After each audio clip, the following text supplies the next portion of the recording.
All right, good morning, Who That Nation. Welcome to the WDN Chatline podcast. It's the host CB. Yes, it's a early Sunday morning. My time is a little after 8 o'clock a.m. But I had to get on before kickoff and provide you a little preview show of the matchup versus the Seattle Seahawks. It's going to take place this afternoon, 3:05 Central Time, 4:05 Eastern Time. So yeah, man, it was a lot that came up earlier the past 2 days. I was supposed to get on Friday night, but some things came up. But it's all good, man. I'm able to do a quick preview show because I have to go to church this morning. So just a quick preview show this morning. I will get on later after the game today. Me and Uptown to be on later, so we would definitely have longer show, phone lines open, things of that such. So I'm gonna go ahead and get right into it. I do see Jerry is up on this early Sunday. Said game day, yes sir, fam, game day. Um, Before we get into it, man, I just want to say this: we know the history of the Seattle fan base and that stadium, how much pressure it can provide with the fans. That's one of the loudest stadiums. Well, it is in the top three loudest stadiums in the NFL. But ever since the Legion of Doom, those rosters left. It really hadn't been loud like that. But regardless, the fans can get it loud. The way that stadium is set up, the sound just is just crazy up there. So we got a tall task on our hands in that type of situation. But it is what it is. We're gonna have to overcome it and fight today. Jerry said praying for a Saints win today. Absolutely, fam. Hopefully we can go up there, overcome that crowd noise, and get a W today. So I'm gonna go ahead and get right into it, man. Like I said, this is gonna be a quick preview show. I just gotta get it out to you all. I apologize for the bad stream as well. Like I said, just um had some things come up, so I was busy. I was unable to get to this and the Madden stream. Um, But it's all good, man. You guys will definitely get your Madden streams weekly.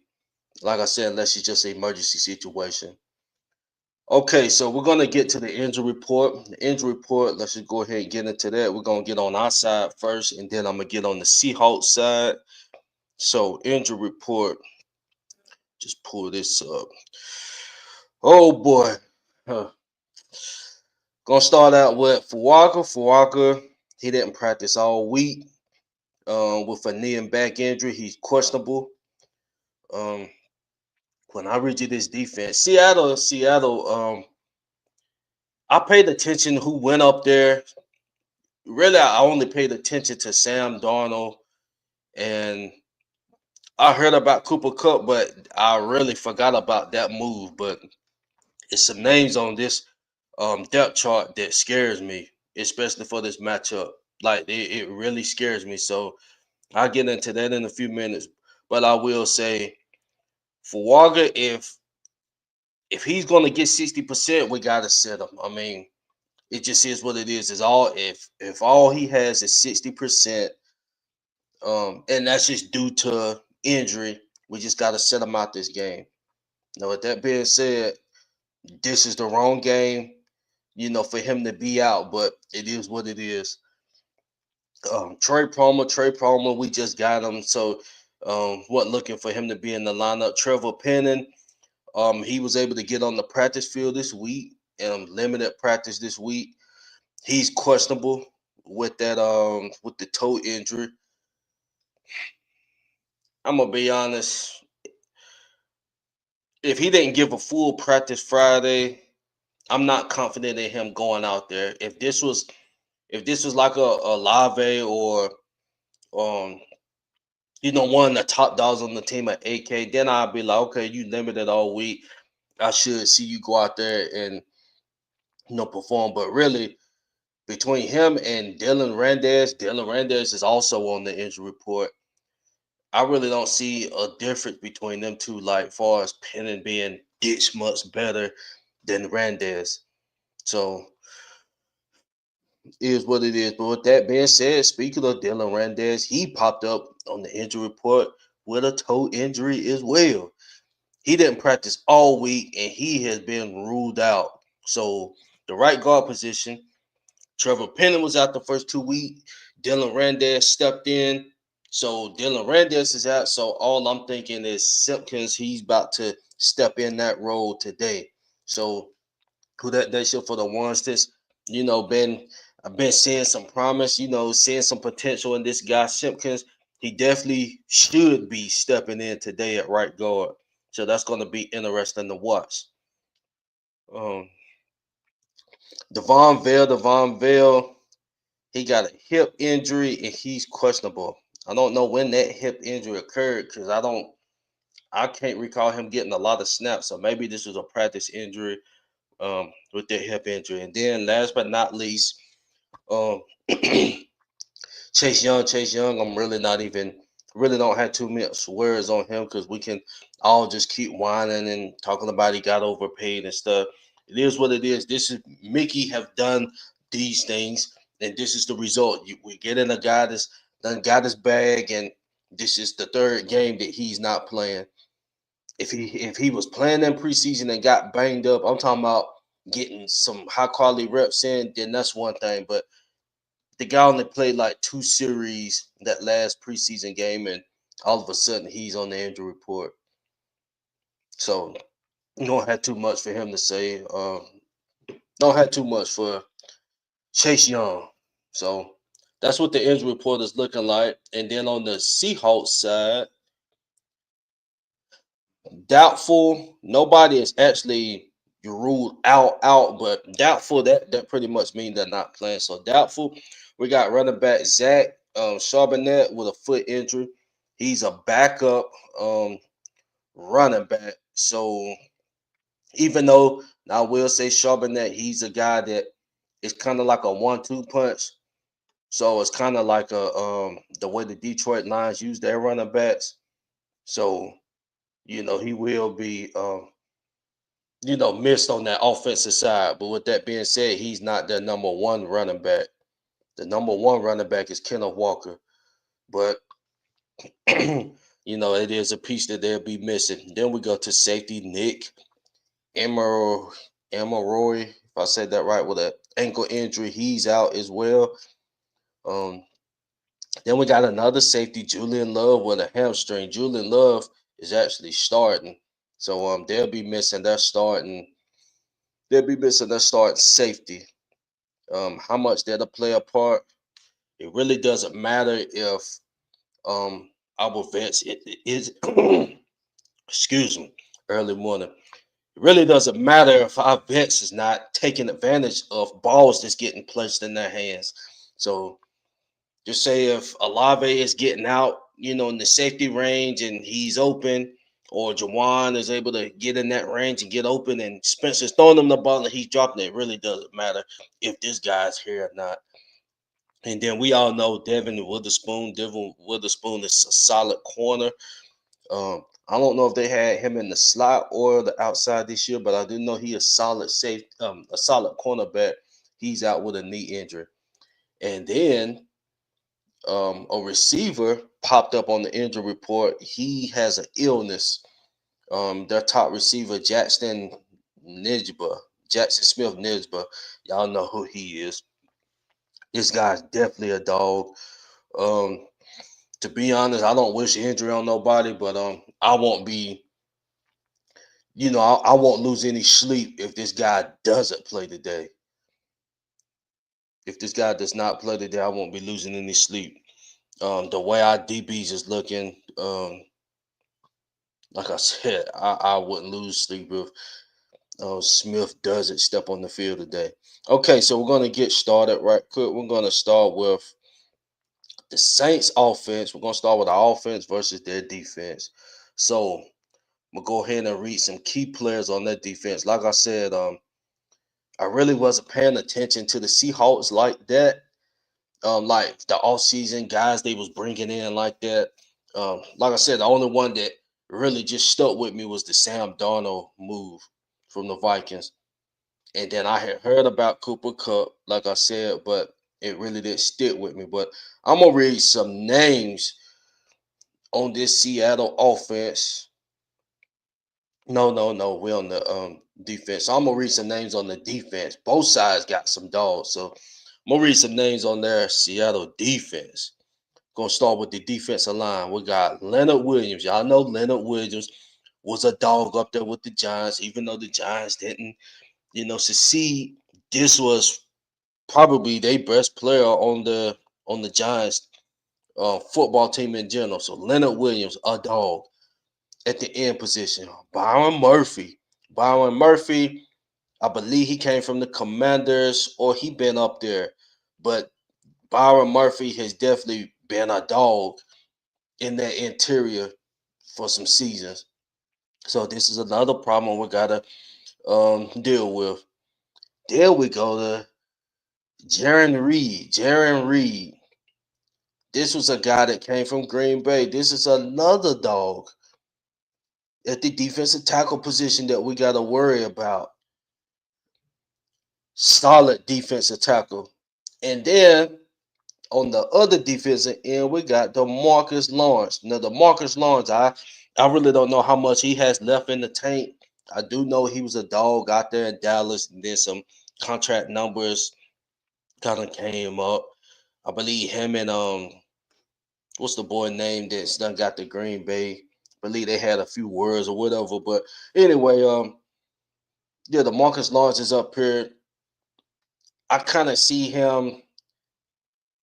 I don't know if he's at the Cam Jordan level yet, far as like production wise, but I will say he has been a solid piece in the league, and I don't know if he took a lot of steps back or not, but he is they starting defensive end, so I'm assuming he still has something left in the tank. So I just named those four players right there on the defensive line. Those are some dogs. So that right there, these names right here, just go ahead and just solidifies this matchup, our offense versus their defense. The way we're going to be successful is for our offensive line to take care of business up front. I know we played the 49ers last week. Fred Warner is a linebacker.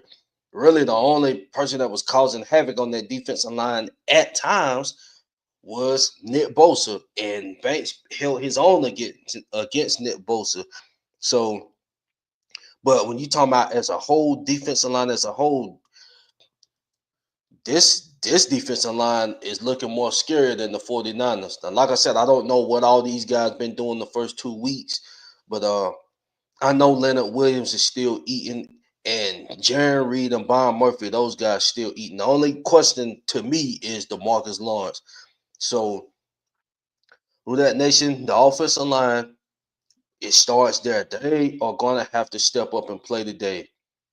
And you got to think when the offense out there, that defense, I mean, the fan base, they got to deal with the crowd noise. Spencer Rattler, it's going to be his first time really dealing with some hostile crowd noise. So he's going to have to make sure guys is in sync offensively. We can't have a bunch of false starts. Penalties has been our kryptonite the first 2 weeks. So silly penalties, false starts, and stuff like that. We're gonna have Simpkins playing today, most likely, because Rondez and Trevor Penning, I don't trust him out there. So you might as well just throw Simpkins in there. I don't think it's gonna get no worse. Penning's not about to make this offensive line just blossom like that, unless he got to show me something like that. But what he's done is nothing that I'm excited about seeing. And then we got Fuaga that's questionable. He didn't practice at all this week. So Leonard Williams, I believe he's going to be lined up. He either going to be lined up on Banks' side or on Fuaga's side. My my thinking is if Fuaga is the one that's banged up and he's questionable, they're going to try to put him on Fuaga's side. because they gonna see on tape how Banks, he held his own against Nick Bosa. So they gonna try to create pressure on that side, and then of course at right guard they're gonna be seeing a guy they hadn't seen before in Simpkins, so they're gonna try to put their best guy, probably Jaron Reed, up on him. So we got a lot. We got a lot to deal with on that defensive line. And then the Marcus Lawrence, like I said, if he still got that prime Dallas play, that's going to be an issue as well. But I trust Kelvin Banks, whoever he get, that he's going to hold that on. But it's really on the right side that's concerning. The right guard and no. Ruiz is going to be on that the right guard, but that's still concerning in itself. Ruiz he hasn't been doing too much to where I got his trust. So that whole right side is going to be concerning with him right there, the guy that we gave the bag to. And then the left guard is, I don't know. I'm excited. I'll be excited for Simpkins. First off, I gotta see that he is gonna get the nod to play at left guard if they rule Trevor Penning out. But if Penning is ruled out and Simpkins get at left guard, I'm gonna be excited for him. But he's gonna have one heck of a task. One heck of a task. But I trust in him. If he's out there getting his butt whipped, I'm not about to go crazy on Simpkins. Because this is going to be his first NFL start game, that type of stuff. So I'm not. But Cecil Ruiz, the guy that got the bag, I'm going to be all on him. And then the right tackle, I don't know who is going to put at right tackle if he's injured. I don't know if Simpkins going to fit better at tackle or guard. We will see. Maybe that center we got from the Jags, I believe he's kind of versatile. So maybe we can use him. We will see. Okay, so going to the back end, um, let's see the linebackers. The linebackers, Ernest Jones, he's solid, but Tyson Knight, Boy Mafe, I really hadn't heard too much of those guys. Those guys are new. Josh Joby is solid. He's a solid corner. And Rick Rulin, the other corner. I hadn't heard too much of these guys, but I said that about the Seattle defense last week about those corners, and they was making plays. They was making plays, and then it wasn't helping that our guys wasn't catching the freaking football. So I told you guys, Devin Witherspoon is not playing. Julian Love is not playing. So gonna have Kobe Bryant. He's the free safety, and then I don't know who they're gonna put at the other safety, but they down. They first and second string strong safety is out. So the back end, it could be some food back there, but if we expect the Shaheed and stuff to operate in that back end like that, first we gotta give Spencer Rattler time. We gotta give him time. So the offensive line is gonna play a very good part, and does those deep shots develop. Okay, so I'm gonna get back to the comment section. OG said, I agree with you, CB. Jerry said, if the Saints control the 12th man by making big plays, they got this. Yes, now this offensive side, guys gotta help them out. The first 2 weeks, Spencer Rattler hasn't been helped out. So they definitely got to help him out. Shout out to my guy B. B said we both need WC. Yeah, absolutely, man. I'm just on right quick, doing this quick show, man. I'll be out there at WOF, man. That I had to get this preview show out. And shout out to you, B. Um, but yes, Jerry. Yeah, if we control the 12th, man, yes, we should. But I mean, just think about this. This is what I'm thinking about on the offensive side. We're in our freaking dome. We're in our dome, our home place, and we got guys offensively that's dropping passes. So imagine when we're getting in an environment like that.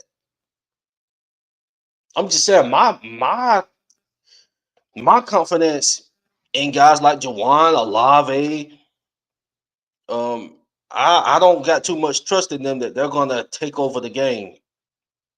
Olave, number one receiver. We've been talking about this guy supposed to be taking over the game. I don't trust the guy at all.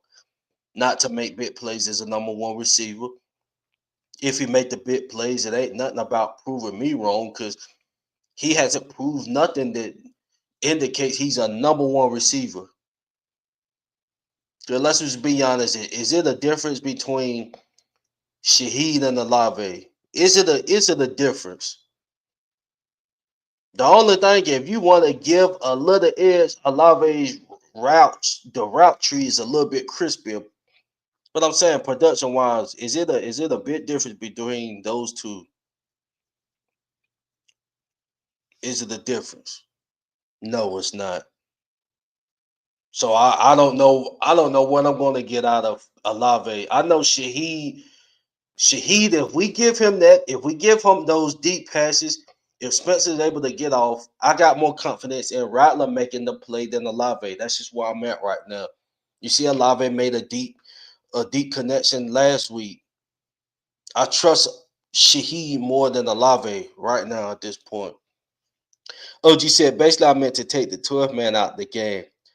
Oh yeah, yeah, fam. I understood that. Yeah, I understood that, fam. Okay, so that's basically gonna chop it up on this side. Like I said, I gotta make a quick show. So that's basically it, man. Offensively, on our end, Rattler has been playing his butt off, so he has to just continue his good play.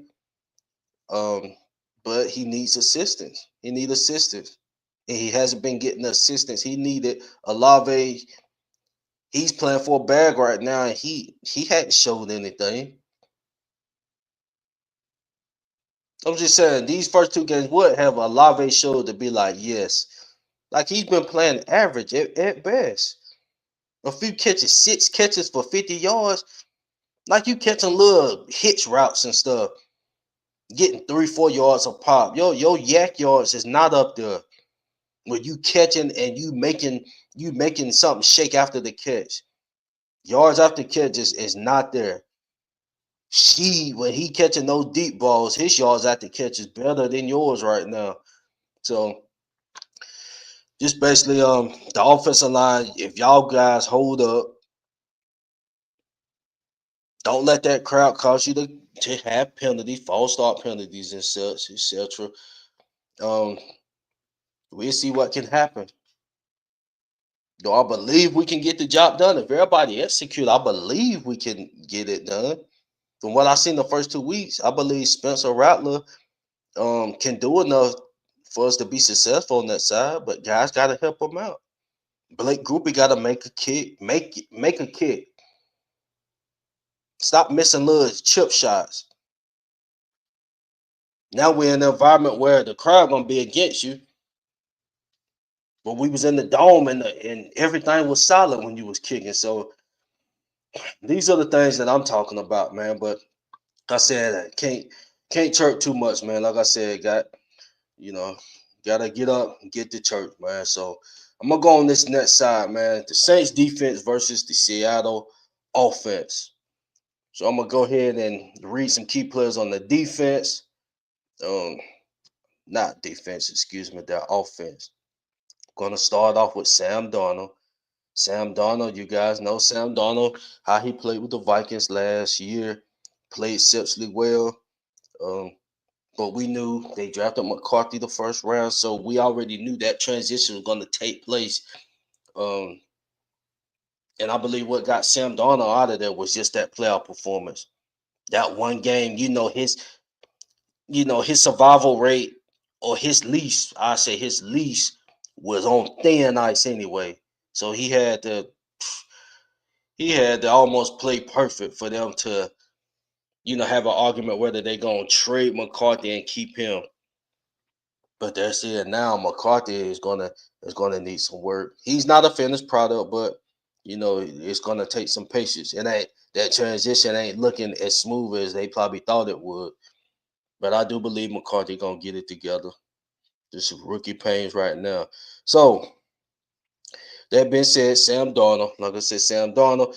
Then the running back, Kenneth Walker. Kenneth Walker is a solid running back. He don't have his that 1-2 punch. Like I said, Charbonnet is out, but Kenneth Walker, he's a pass catcher. Uh he's definitely solid in the run game, so that's going to be a problem if we don't execute up front. I will say our defense up front. Shout out to Carl Granderson. He's tied in the lead. I still believe at this point with 3.5 sacks. I believe 3.5 sacks is tops in the league right now. So Carl Granderson, last season, going into last off season, I had a few question marks about Carl Granderson. So it's looking like this defense he's in right now is he's taking full advantage of it, and he's playing what he was paid. They gave him the bag. He decides he want to play this year. Love it. Shout out to Carl Granderson. Cam Jordan, he's going to be out there again because Chase Young is out. Cam Jordan, I'm not expecting him. I'm not putting the expectation on Cam Jordan. It's kind of like, I mean, I don't want him. Obviously, if he out there just getting his butt whipped, if he's like the elephant in the room as to why the offense is succeeding, then yeah, obviously, yeah, we got to set him out. But I hadn't seen that. Even the last game, he had one tackle, but he wasn't the reason why things was going left or why McCaffrey was just shooting through gaps. It wasn't none of that. He just wasn't able to make a play. But like I said, my expectations on Cam is it highlight that. Whatever he give us that's positive, I take that. But I'm not putting an expectation on Cam. Far as Pete Warner, down game this game. First game you had a solid game. You got to pick it up this game. Um, DeMario had a exceptional game last game. First two games, I'm expecting DeMario to continue his high play. But Pete Warner, you gotta assist him, man. Assist the guy. So then we go to keep it going. I'm gonna read a few more names. As far as their offensive line, um, I don't see anybody that's like a huge problem. I don't even see a Pro Bowler name on there unless I'm missing. But still, I would say our defensive front, we have been doing solid. We hadn't been doing terrible. So we just gotta continue to play better. Brazil, Gottschalk, y'all gotta create that stop up front. Kenneth Walker, he's a force. So we gotta shut down the run game and put pressure on Sam Darnold. Sam Darnold, he's not a mobile quarterback, but he's capable of using his feet when need be. So we gotta keep him in check. Going out to their receivers. Najee Smith, he's got an illness. I believe he's gonna fight through that illness and be out there. I believe an illness he's gonna fight through it and be out there. It's a late game today, so he got time this morning to, you know, take his meds or whatever he gotta do. I believe he's gonna be getting out there for this game this afternoon. So I'm expecting him to play. So with that being said, oh boy, our defensive backs is looking scary back there. Our defensive backs is looking scary. Kool-Aid, I'm not gonna write him off. It ain't about writing him off, but they shouldn't have put him in that position this early. I know he's a rookie going to a second year. To me, his rookie year, he didn't show enough to where he's ready to be a number one corner. So really, I just think they put him out there on the island, and he was embracing it. I mean, training camp, they said he was looking good and all of that. Best DB out there, that type of stuff. But it's not showing on the field. He's not playing like that. I'm not writing him off. He just need to be demoted. get some time to develop, and then we can get them back out there, later on in the season. But to me, none of that stuff has taken place to my knowledge, unless it's something behind closed doors, unless something that I did not catch during those interviews this week. So I'm expecting Kool-Aid to be out there. This is going to be a scary matchup. This is not no Jawan Jennings. This is Jackson Smith Nisba, a dog in this game. That's why it was so easy for them to get rid of DK. It was easy for them to get rid of DK because of this guy.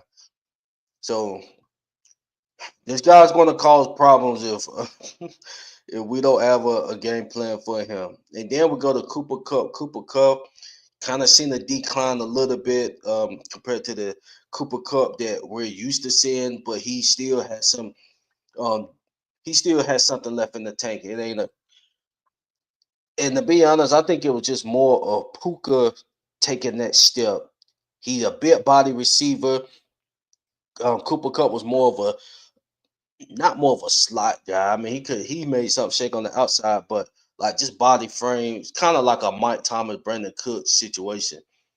Not far as the issues, but I'm talking about you just got a big body that could make physical and all of that. So they went with Puka. They kept Puka, Cooper Cup.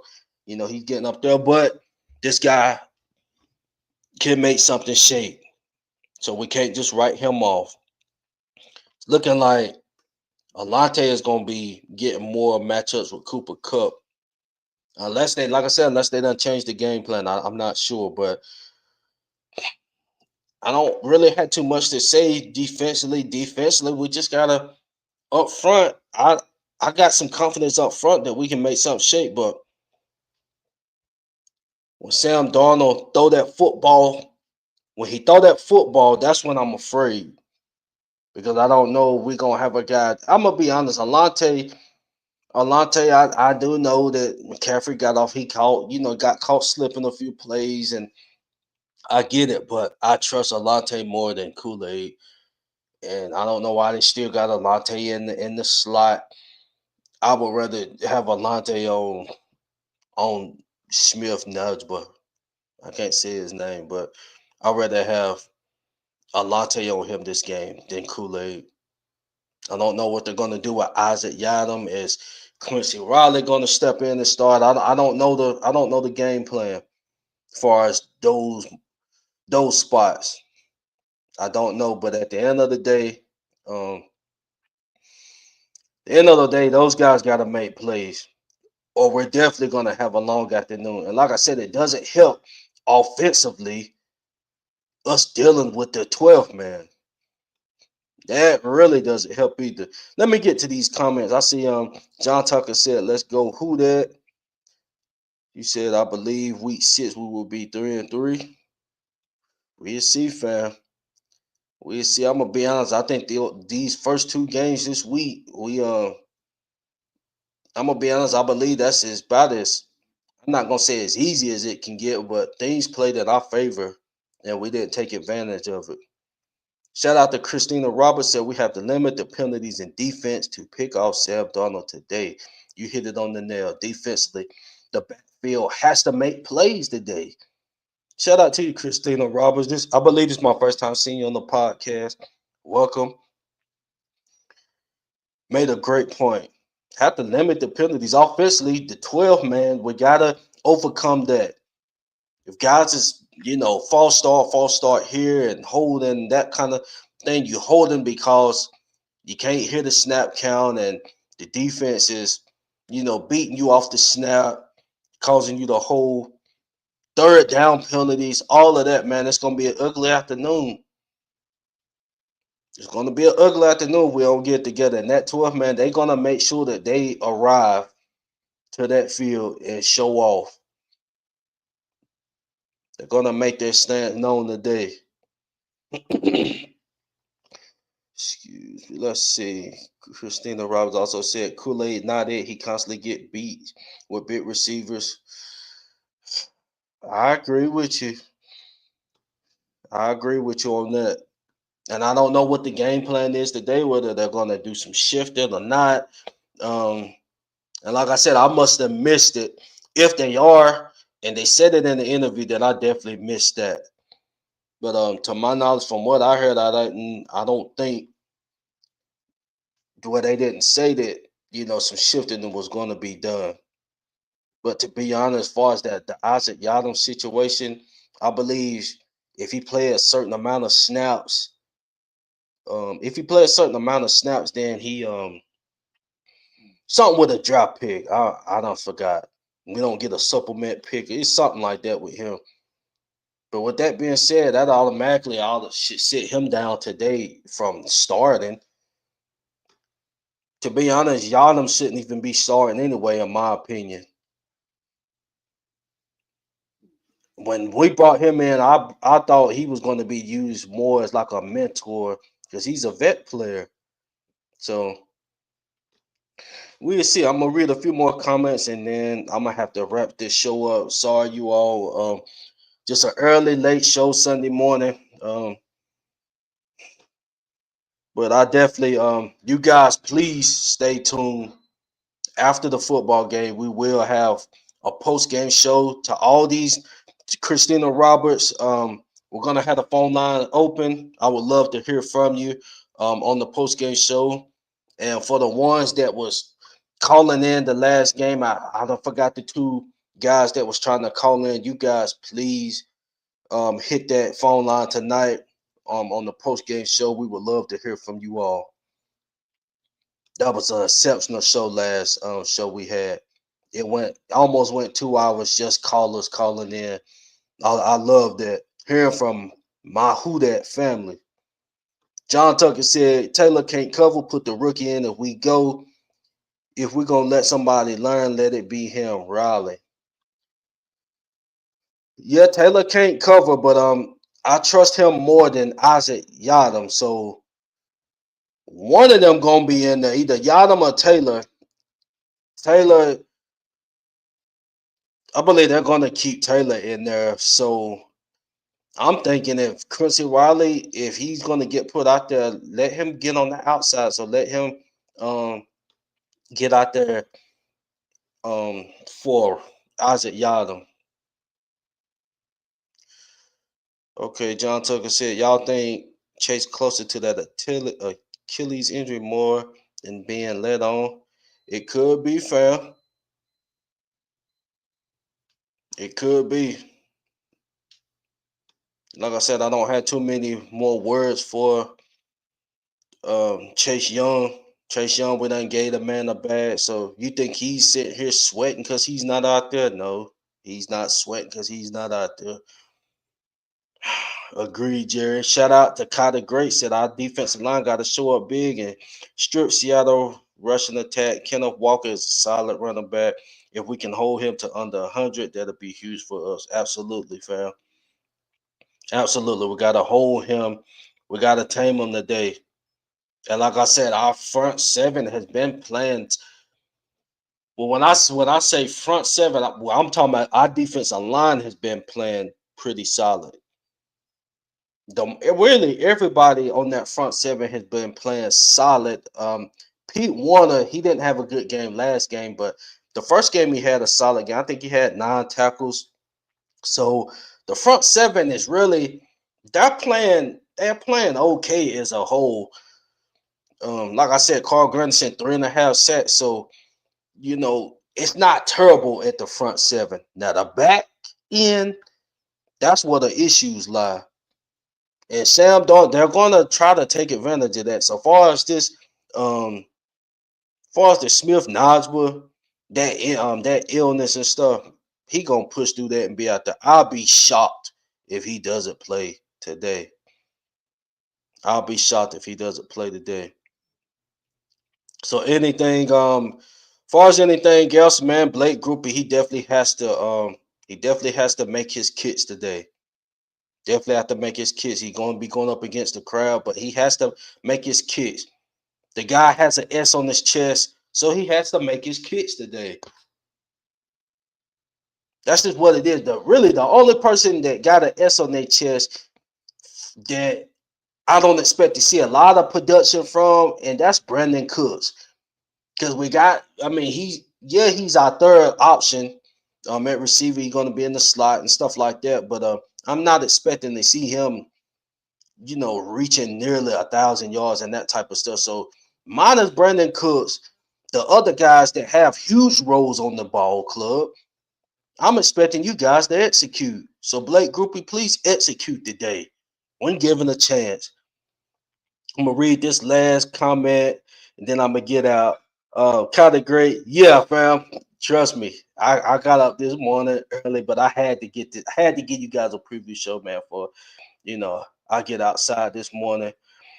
Uh, Shout out to Christina Roberts again. She said Ruiz is going to be key today on the offensive line to show it because Seahawks like to pressure up the middle. Agree with you, Christina. Earlier, I put out the type of guys they're going to be going up against. They're going to be going up against Leonard Williams, Byron Murphy. Both of those guys solid. Jaron Reed solid. He was solid with Green Bay. And then DeMarcus Lawrence, if he got something left in the tank, which I believe he do if he's starting, that's all dogs up there on that defensive line. So yeah, they're gonna try to cause havoc, man. They're definitely gonna try to cause havoc, but we just got to do what it do. My final takeaways for the show is offensively, we have to take care of Spencer Rattler. What I mean by taking care of Spencer Rattler is helping the guy out. We shouldn't be dropping passes today. Make the tough catches, Alave. Shaheed, you got to make tough catches too if it come your way. But Alave, show that you're a number one receiver. We hadn't seen that, dude. We hadn't seen that. One more point before I get off. I'm glad you brought this up, Kai. Kellen Moore got to get more aggressive with the play calling. Um, yes, I agree. I agree with that. But just bringing up Kellen Moore, what comes to mind with me is the timeout usage. Now you up here in Seattle with the fan base, so you got to utilize timeouts. Now, if you're thinking holding on to those 3 timeouts the first half, I'm telling you, the game will get out of hand quickly. The game will get out of hand quickly if you think you're going to hold on to these timeouts and nothing, like everything is going to be fine. This is a crazy crowd. Your offense is going to need timeouts, man. So give the timeouts, offensively and defensively. Use your timeouts, and that's pretty much it for today's show.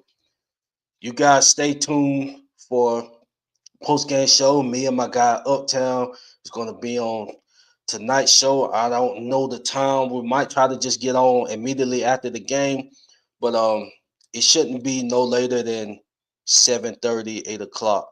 Try to get it done before the football game tonight.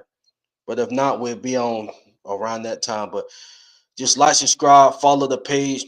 I want to shout out my new guest that came in today. Christina Roberts was one new guest. John Tucker, I've seen John Tucker before, but any new guests, man, you guys please like, subscribe, follow the show.